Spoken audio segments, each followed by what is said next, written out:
દીવમાં મલાલા ગામમાં 13,955 square metre સરકારી જમીન ઉપર પ્રશાસને કર્યો કબજો।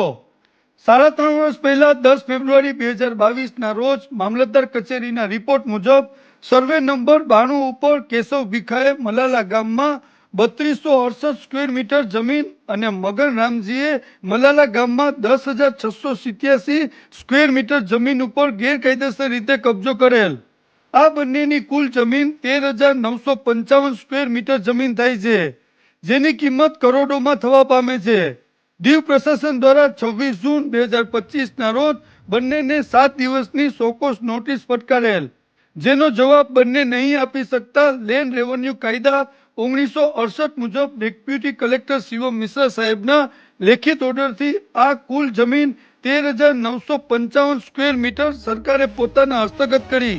આ કેસ સામે આવતા સરકારી જમીન ઉપર અતિક્રમણ કરનારાઓમાં ફફડાટ ફેલાયો છે, કેમ કે સરકારી જમીન ઉપર વર્ષોથી કબજો જમાવનારા ઉપર પ્રશાસક પ્રફુલ્લ પટેલ સાહેબ નિગરાની રાખી રહેલ છે।